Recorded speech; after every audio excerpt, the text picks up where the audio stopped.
Paginya, Yuda meminta izin kepada orang tua Vira untuk langsung membawanya dan kedua anaknya pindah rumah. Bukan pindah ke rumah yang ada di kota B, melainkan rumah yang sudah dia beli dan renovasi yang ada di kota ini sebulan yang lalu. Karena dia memang berniat untuk pindah ke kota ini sebelumnya. Untuk urusan pekerjaan tidak sulit, karena dia memiliki juga kantor yang berada di kota ini. Sementara kantor yang berada di kota B bisa diurus oleh orang kepercayaannya. Yuda memang memiliki bisnis lainnya selain menjadi pengacara. Dia memiliki usaha yang bergerak di bidang retail. Dia ingin serba baru, agar tak ada kenangan lama di dalam rumah tangga mereka. Rumah Yuda sendiri merupakan rumah yang dulu dia tinggali dengan Salma. Dia tak ingin ada bayang-bayang Salma dalam rumah tangganya. Sedangkan rumah Vira sudah pernah ditinggali Bagas juga Leo, dan dia tak ingin ada bayang-bayang Bagas dalam rumah itu. Biarlah rumah itu kembali disewakan kepada orang lain saja. Kring-kring, terdengar nada dering masuk ke ponsel Vira. Dia segera memeriksa panggilan dari siapa. Ternyata dari ibunya Leo. Vira menerima panggilan dari ibunya Leo di hadapan semua orang. Saat ini, dia memang sedang berkumpul di ruang tengah beserta seluruh keluarga sambil berbincang hangat. "Assalamualaikum Bu," ujar Vira dalam sambungan telepon. "Waalaikumsalam Ra, hari ini Ibu mau ke sana dengan Leo." "Maaf ya, kemarin Ibu tidak datang," jawab ibunya Leo. Mendengar nama Leo disebut, Vira langsung menegang. Dia menatap ke arah suaminya. Yuda tersenyum ke arahnya. Ia tak tahu apa yang sedang Vira bicarakan. Vira menjauhkan ponselnya sedikit, lalu dia berkata kepada suaminya. "Ibunya Mas Leo menelpon, katanya sekarang mau ke sini dengan Mas Leo," ujar Vira. Dengan ragu dia berkata, takut kalau saja suaminya tidak suka. Tetapi sungguh di luar dugaan, Yuda malah tersenyum dan mengangguk. "Kita sambut kedatangan mereka, walau bagaimanapun kita harus menjalin hubungan baik. Apalagi ada Tiara dan Ryan dari pernikahan kalian. Kita tidak boleh menanam kebencian di dalam hati."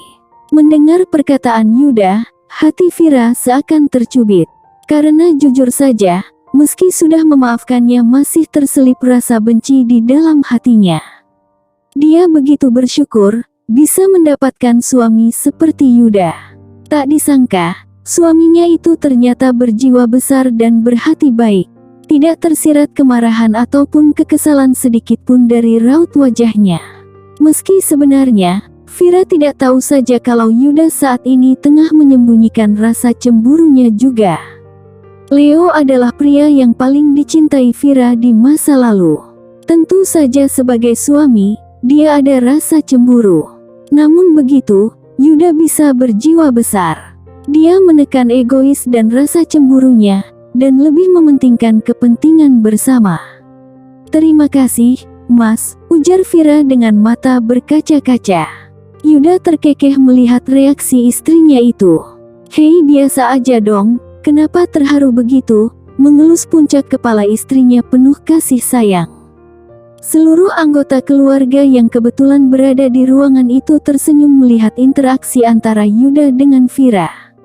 Terutama orang tua Vira, mereka begitu bersyukur melihat kasih sayang yang ditunjukkan oleh Yuda untuk anak mereka. Mereka berdoa dalam hati, berharap untuk kali ini anaknya mendapatkan jodoh yang terbaik dan tidak mengalami kegagalan seperti sebelumnya. Berdoa semoga saja Yuda menjadi imam yang baik untuk anaknya dan juga kedua cucunya itu. Vira kembali melanjutkan percakapannya dengan ibunya Leo di telepon. Dia mengatakan kalau keluarganya akan menyambut hangat kedatangan ibunya Leo dan juga Leo dengan tangan terbuka. Beberapa jam berlalu, terdengar suara deru mesin motor dari luar. Vira dan Yuda beranjak dari tempat duduknya untuk melihat keluar siapa yang datang. Dugaan mereka Leo dan ibunya lah yang datang, dan ternyata itu memang benar. Tampak Leo turun dari sepeda motornya bersama dengan sang ibu. Dari kejauhan Leo berdiri mematung, menatap Vira dan Yuda yang berdiri berdampingan di ambang pintu. Hatinya berdenyut nyeri, sakit rasanya. Melihat wanita yang masih ada di dalam hatinya, kini bersanding dengan pria lain. Tetapi, dia tak bisa melakukan apapun lagi. Kini mereka sudah tak ada hubungan apa-apa lagi, dan semua itu terjadi karena kesalahan dirinya sendiri.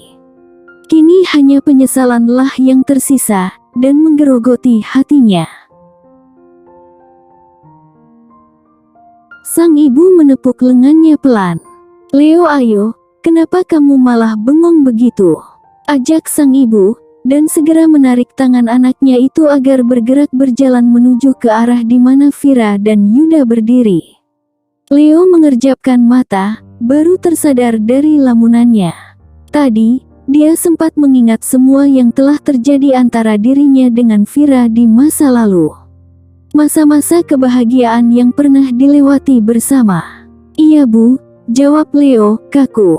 Lalu kakinya mulai melangkah dengan gontai, meski sebenarnya lututnya seakan terasa lemah. Bahkan, dia seakan melayang di udara saat berjalan. Sementara, Vira pun tampak tegang dari tempatnya berdiri. Walau bagaimanapun, Leo pernah menempati puncak dalam hatinya. Pria yang pernah begitu dia cintai sedalam-dalamnya. Bahkan, dia begitu bucin kepada Leo di masa lalu. Yuda bisa merasakan ketegangan Vira, dia merengkuh bahu istrinya itu dengan lembut. Lalu berkata kepadanya dengan berbisik, "Tenanglah Ra, buktikan kalau dirimu sudah move on darinya," ujar Yuda. Sebenarnya, dia sendiri merasa gelisah. Dia merasa cemas dan khawatir kalau Vira masih mencintai Leo. Dia merasa cemburu sebenarnya, tetapi Yuda sungguh bisa memperlihatkan raut wajah tenangnya dan menyembunyikan kegelisahannya. Vira menoleh ke arah suaminya, lalu mengangguk. Sampailah ibu Leo dan juga Leo di hadapan Vira dan juga Yuda. "Bu," Vira langsung menubrukkan tubuh memeluk sang mertuanya di masa lalu. Mereka memang begitu akrab dan dekat dulu. Vira sangat menyayangi ibu mertuanya itu, begitupun sebaliknya. Sementara Leo berdiri mematung dengan tubuh yang seakan terasa lebih kaku dari sebelumnya. "Ra, maafin ibu." "Maafin juga Leo," ujar ibu Leo dengan mata berderai. Vira tak sanggup berkata-kata, dia mengeratkan pelukannya.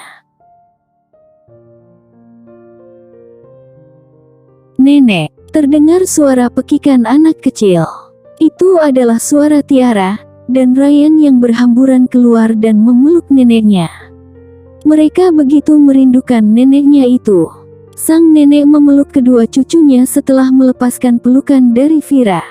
Mengusap puncak kepala mereka dengan kasih sayang dan mengecup kening mereka satu persatu. Tak lupa memberikan mereka nasihat agar menjadi anak yang baik dan berbakti kepada orang tuanya. Juga memohonkan maaf untuk Leo, ayah mereka, karena tak bisa terus bersama dengan mereka lagi. Tiara dan Ryan sudah mengerti, mereka mengangguk paham. "Anak-anak, ayo sapa papa kalian." Itu adalah suara Yuda yang menginterupsi dengan nada lembut Tiara dan Ryan yang seolah enggan menghampiri Leo, sang ayah. Mungkin karena mereka merasa marah kepada sang ayahnya. Tiara dan Ryan menoleh ke arah ibu mereka dengan tatapan seolah meminta izin. Vira menganggukkan kepalanya sedikit, setelah itu Tiara dan Ryan pun berhamburan memeluk ayah mereka. Tiara menitikkan sedikit air matanya. Sedangkan Ryan, anak itu menangis meraung-raung dalam pelukan sang ayah. Ryan memang paling dekat dengan Leo, sehingga tentu saja rasa kehilangan jauh lebih besar dibanding Tiara yang lebih dekat kepada ibunya.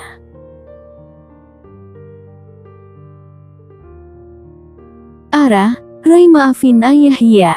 Ayah akan berusaha sesering mungkin mengunjungi kalian." Leo berkata dengan suara parau, menahan tangis dan sesak di dadanya. Dia begitu menyayangi anak-anaknya, berjauhan dengan mereka sebenarnya terasa begitu menyiksa dirinya. Tetapi, ini sudah menjadi keputusan yang diambil atas kesalahan yang telah dia buat, sehingga akhirnya dia kehilangan juga anak-anaknya selain sang istri tercinta. Suasana terasa begitu haru biru dan sedih, terutama bagi Tiara dan Rai, yang sudah lama tak bertemu dengan sang ayah. Sebenarnya, Leo sangat ingin mengunjungi mereka sesering mungkin, akan tetapi kondisi yang tidak memungkinkan. Dirinya kini tidak sesukses dulu, bahkan bisa dikatakan hidupnya sekarang serba sering berkekurangan. Membuatnya sering bertengkar hebat dengan Mia, sang istri. Orang tua Vira keluar dari dalam rumah, mereka menyambut ibu Leo dengan ramah. Meski sebenarnya di hati mereka masih tertanam kemarahan kepada Leo, tetapi sebisa mungkin menekan rasa itu. Mereka teringat perkataan Yuda beberapa saat yang lalu, bahwa tidak boleh terlalu berlarut-larut menanam kemarahan dan kebencian. Bukankah kemarahan dan kebencian itu datangnya dari setan? Maka memaafkan akan jauh lebih baik di sisi Allah.